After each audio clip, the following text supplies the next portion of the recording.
Alléluia, le Christ est ressuscité. Et même les oiseaux, ici, le chantent avec nous.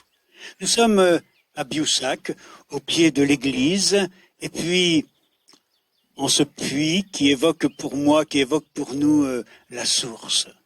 Et nous sentons bien dans l'évangile combien Jésus a été proche des puits, des sources, l'eau vive. C'est un thème qui parle à Jésus et nous comprenons que dans notre démarche, dans nos étapes de Pâques, le puits, la source d'eau vive, a tout à fait sa place.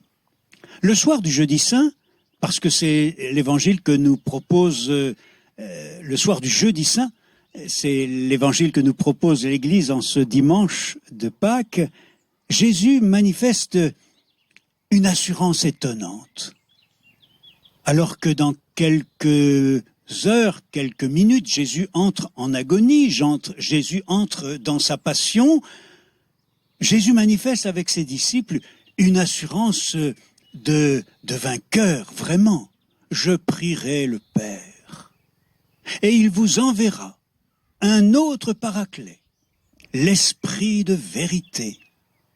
Il sera toujours avec vous. On n'a pas le sentiment d'entendre un homme qui entre dans sa passion à quelques heures, vendredi, de sa mort. En fait, c'est tout l'Évangile qui nous montre comment ce qu'il y a de plus profond dans le cœur de Jésus, c'est d'arriver à ce moment où il va accomplir vraiment sa mission. Sa mission, c'est de donner la vie. Sa mission, c'est de donner l'esprit. Sa mission, c'est de faire jaillir cette eau vive de la vie, de l'esprit à ses disciples. Et nous le voyons tout au long de l'Évangile. Lorsque Jésus est baptisé dans l'eau du Jourdain, l'Esprit descend sur lui comme une colombe. Et quelques versets plus loin, Saint Jean nous précise que l'Esprit est donné au Fils sans mesure. Et puis Jean-Baptiste, au bord du Jourdain, annonce à tous ceux qui sont là, « Voici celui qui baptise, qui plonge dans l'eau et dans l'Esprit Saint. » Ce lien, déjà, entre l'eau et l'esprit. Et puis tout au long de l'Évangile, nous aurons cette manière de Jésus de parler de l'eau vive, de la source. Et ici, bien évidemment, au puits, nous ne pouvons pas ne pas penser à cette femme de Samarie qui vient avec sa cruche, qui est là sur la margelle du puits, et qui vient avec toute sa fierté sans doute, mais aussi toutes ses blessures. Elle ne sait pas qu'elle a soif.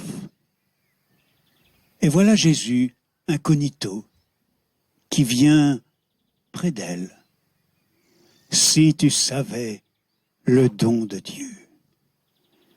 Et dans un dialogue inoubliable, dans un dialogue qui est l'un des sommets de l'évangile de Saint Jean, Jésus annonce le don de l'eau vive, l'eau vive.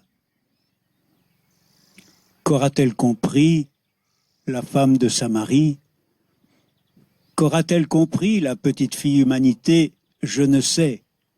Mais une étape est franchie. Et bientôt, lorsque Jésus sera à Jérusalem, le grand jour de la fête, Jésus reprendra dans les mêmes termes. « Si quelqu'un a soif, qu'il vienne à moi, dit-il, et qu'il boive, celui qui croit en moi. Comme dit l'Écriture, de son sein couleront des fleuves d'eau vive. De son sein couleront des fleuves d'eau vive. » Ce qui est intéressant, c'est de découvrir que on ne sait finalement pas très bien de qui il s'agit. De son sein couleront des fleuves d'eau vive. Du sein de Jésus ou du sein de celui qui reçoit? Les deux lectures sont aussi merveilleuses l'une que l'autre. Jésus est celui qui promet, qui annonce l'eau vive. Cette eau que dans toute l'Écriture, on explicite comme véritablement l'Esprit. L'Esprit comme une source, l'Esprit comme un jaillissement de vie. Dans cette même rencontre de Jésus avec les Juifs sur l'esplanade du Temple, Saint Jean précise d'ailleurs, Jésus parlait de l'Esprit Saint.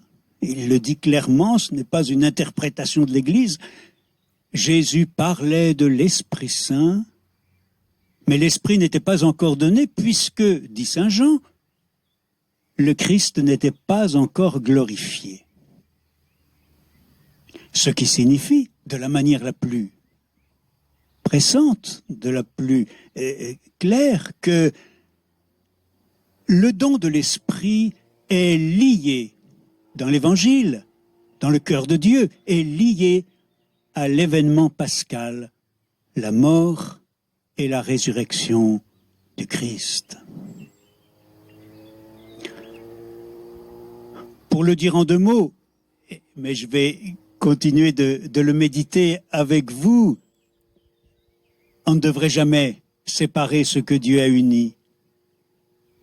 La mort de Jésus, à laquelle Jésus fait allusion de façon sous-entendue, la mort de Jésus, sa résurrection et la Pentecôte. La croix, la résurrection et le don de l'Esprit Saint. Finalement, c'est un unique événement, c'est l'événement pascal à travers lequel Dieu se livre, Dieu se donne, Dieu va jusqu'au bout de l'amour, il se livre, il se donne. Nous n'avons plus qu'à accueillir le don de Dieu. C'est au calvaire, c'est à la croix que se manifeste de la façon la plus bouleversante ce mystère de la source béante, de la source jaillissante. Au moment où Jésus étant déjà mort, un soldat de sa lance perce le côté de Jésus. Jean est là au pied de la croix, Marie, les femmes. Et du cœur de Jésus jaillit l'eau et le sang. Pour Jean, c'est une espèce d'immersion. Cette eau que Jean plus tard comprendra comme étant véritablement cette eau vive que Jésus avait annoncée bien des fois. Jean est plongé, immergé, baptisé. Jean est baptisé dans cette eau. Et avec Jean, le disciple, c'est toute l'Église. Cette eau, c'est l'eau du baptême. Et le sang, c'est l'Eucharistie, bien sûr. Et puis Marie. Marie est là, au pied de la croix. Oui, elle a vu le coup de lance, mais on ne dira pas qu'elle a été témoin du cœur transpercé de Jésus. La mère, près de son garçon, elle est elle-même, bien sûr, elle est elle-même transpercée au plus intime de son cœur, au plus profond de son cœur, dans une immense blessure. Marie est elle-même blessée de ce coup de lance. Et quelque part, Marie est associée à cette blessure du cœur de Jésus, à cette ouverture du cœur de Jésus, à ce jaillissement de vie, l'eau, le sang. la blessure du cœur de l'agneau, nous apparaît alors comme véritablement la source à laquelle toute l'Église est conviée. Et nous reprenons ces annonces de Jésus. Si quelqu'un a soif, qu'il vienne à moi. Oui, c'est maintenant. Et qu'il boive celui qui croit en moi. Oui. Et Jean est celui qui croit, avec Marie, avec les femmes. Qu'il boive celui qui croit en moi. Jésus parlait de l'Esprit Saint. L'Esprit Saint comme un jaillissement de vie, sans limite, sans mesure, sans réserve. Ne séparons pas ce que Dieu a uni, le mystère de la croix, la résurrection et la Pentecôte. La résurrection, elle est présente au calvaire parce que le cœur du Christ, ouvert, est la source de la vie. La croix est présente dans la résurrection, lorsque Jésus montre ses mains, ses pieds, son côté ouvert. Et la Pentecôte est présente dans la Pâque, puisqu'il ne s'agit que du don de l'Esprit Saint.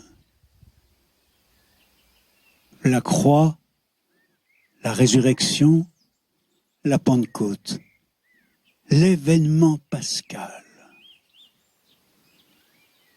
Et Marie est là au pied de la croix, inondée elle aussi, immergée dans ce don de l'Esprit Saint, comme au jour de l'Annonciation. Cette fois-là, ce n'est pas sous la forme de l'ombre, ce n'est pas non plus sous la forme d'une colombe. Non, l'Esprit Saint est donné sans mesure à la Vierge Marie. Elle qui vient d'entendre il y a quelques minutes, quelques instants, cette ultime parole de Jésus, cet ultime testament d'amour. Femme, voici ton fils. Et lorsque Jésus dit aux disciples, voici ta mère. Alors nous comprenons que pour Marie, dans le don de l'Esprit Saint, comme au jour de l'Annonciation, Marie devient mère. Elle devient mère, plus mère qu'à Bethléem, plus mère qu'en tout autre moment. Marie devient mère, mère de l'apôtre Jean, mère du disciple, mère de l'Église. Au pied de la croix, nous sommes donc conviés à rien moins qu'à la naissance du corps du Christ, le corps Église du Christ, ce corps qui jaillit du côté droit de Jésus, du côté droit du Christ, en ce sommeil mystérieux de la mort. Comme l'humanité, dans la grande image biblique, était née du côté droit de la femme. C'est une naissance, c'est la naissance. Et Marie est vraiment la mère. Elle est vraiment notre mère, mère de l'humanité nouvelle, mère de l'Église, corps du Christ. Du corps crucifié de Jésus naît une source. On est vraiment là dans le mystère du grain. Jésus l'avait explicité, le grain qui meurt, le grain déposé en terre, le grain qui germe. Oui, le corps de Christ, dans sa mort, est appelé à une moisson infinie, à un enfantement infini. Et il n'y a pas d'enfantement sans mère, et Marie est là, inséparable de son Fils, inséparable de l'Église qui, en cet instant, est en train de naître. Le ressuscité, le dimanche de Pâques, viendra à la rencontre des disciples et que fera-t-il? 2 gestes. Il souffle sur ses disciples. Recevez l'Esprit Saint. Pentecôte. Et il leur montre ses mains, ses pieds. Il appelle Thomas. Thomas, avance. avance ton doigt. Thomas, regarde mes mains. Thomas, avance ta main dans mon côté. Dans mon côté. Thomas, ne sois plus incrédule, sois croyant. Et c'est toute l'Église, à travers Thomas, qui est invitée à mettre, non pas seulement sa main, mais tout son être, mais toute sa vie, mais toute sa foi, mais tout son amour. Nous sommes tous invités à entrer dans le cœur blessé de Jésus, dans le cœur blessé du Christ. Saint Jean-Paul II méditait indéfiniment ce mystère de la croix, ce mystère de l'agneau. Il le résume dans cette phrase inoubliable. Les blessures de l'agneau sont la demeure du croyant.